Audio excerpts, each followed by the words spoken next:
According to the NHS, most people in the UK get between 3,000 and 4,000 steps a day. Now that is way less than any of our ancestors. Even if you were to go back a generation or two, your grandparents would have had way more steps because life nowadays is much easier than it was back then. Many people don't know this, but leading a sedentary lifestyle, aka if you're sitting down all day, if you're going from the car to the office, to the car, to the couch at the end of the day, that is the equivalent of you smoking 15 cigarettes a day. Now, even if you're a smoker, that's a lot of cigarettes to be smoking. And if you can just imagine that compounding 5 days a week, say you're working Monday to Friday, that's a lot of cigarettes that you're smoking. So it just goes to show you the impact and the importance of moving your body and working towards upping your step target. Now, you wouldn't think that moving your body and getting your steps is that important to your health, but it actually is probably the most underrated and the most important thing that anyone of all ages can do to improve their health, their fitness, their overall well-being, their mental health, how they feel, their energy levels,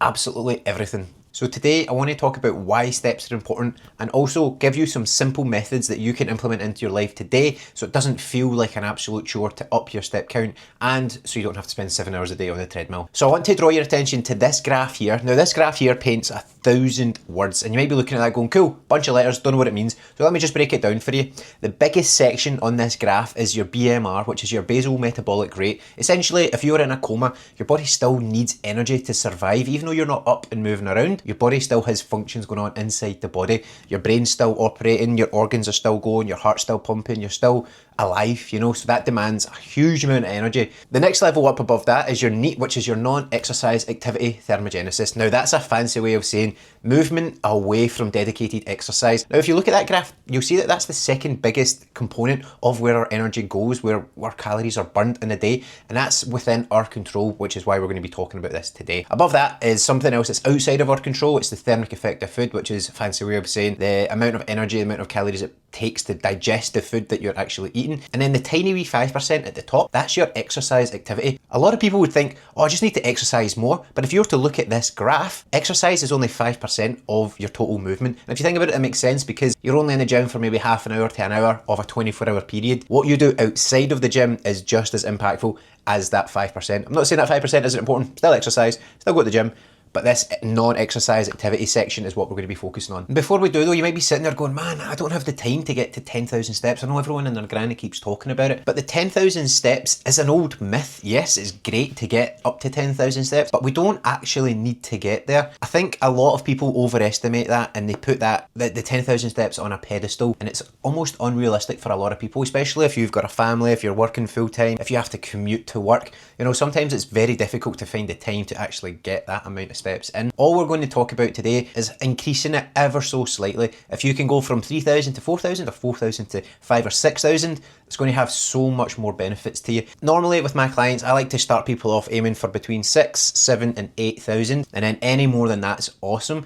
But if we can hit that consistently, that's going to be enough to give you that boost towards feeling better, looking better, losing weight, again, improving your mental health, especially if you're outside in nature. So a few things that we can do dead simply without spending 7 hours a day on a treadmill is to simply look at your life and be like, right, where are the gaps? Where can I actually get more intentional movement in? And it could just be as simple as when you go shopping or when you drive to work or when you drive to the gym, say, rather than parking right outside, park way at the other end of the car park. Park as far away as you can and walk the rest of the distance. I see it all the time. People are fighting for parking spaces at the gym to go inside and then walk on a treadmill. I just think if your intention was to walk, why not park further away, get more steps in outside and then go on a treadmill? So parking further away like that can increase your steps by up to a couple of hundred. And again, we're not aiming for thousands here. These wee changes over a period of time will add up to thousands, but we're just aiming to get maybe another couple of hundred, 500, 1,000 here. So we've got parking further away from the shops, your work, from the gym, getting more steps in that way. Another simple thing that you can do is at work or when you're at the shops or something is avoid escalators and avoid lifts. Take the old-fashioned way. I know it's not going to be as quick and efficient, but hey, it's going to move you towards better health and it's going to get you away from smoking 15 cigarettes a day, even if you're not. You know what I mean? If you're sitting down all day, you are. So where possible, opt to take the stairs because that's, again, burning more energy. If you can look at it rather than, oh, I need to go for a boring walk, look at it through the lens of, I'm going to be burning more calories, I'm going to be burning more energy, I'm going to be utilising my body, I'm going to be using my muscles, and it's going to give me so much more return on investment rather than standing in a lift or something. Another dead simple thing that you can do is something I do myself every day is when you're brushing your teeth at night or in the morning, walk around the house or just walk on the spot. You might feel silly doing it, but you're in the comfort of your own home, and unless you've got people peeping in through the blinds, no one's going to see you doing it. Look at it like habit stacking. You're already doing one thing, so can you add on another thing on top of it? Similar to if you're on the phone, rather than sitting down being on the phone, can you walk around, pace around the house? Things like this are just going to get you a few hundred extra steps a day, but again, it could be enough for you to go from 4,000 to 5,000 on a daily basis. Another wee top tip is when you're at work, if you are sitting down all day, if you are sitting in an office or if you're working from home, give yourself 5 minutes every hour to just get up, go to the toilet. And if you're in the office, a nice wee trick that you can do is rather than walking to the toilet that's closest to you, usually if you're in a big office building, there's toilets on every floor. So rather than going to the one on your floor, take the stairs, go up to the one above it or 2 floors, or even better yet, if you've got the time and your boss isn't always breathing down your neck, get to the top floor, use the toilet and come back down on the stairs. That's going to get loads more steps and it's going to keep you from sitting down for long periods of time. And all it takes is maybe 5 minutes every hour. And then this last tip I'm going to give you is something that you can do from the comfort of your own home, and even better, you can bring in your family, you can bring in your friends. And it's to pull up YouTube on your TV in your living room and just type in 5,000 steps, 10,000 steps, whatever it is, and guaranteed there's a video out there for whatever step target you want to hit. And it's just going to consist of you dancing around the living room, sometimes at a fast pace, sometimes at a slower pace, but it's going to ensure that you get your steps in, which is ideal, especially if it's a rainy day outside or if it's the middle of winter and it's dark and miserable and you don't want to go outside. Cool.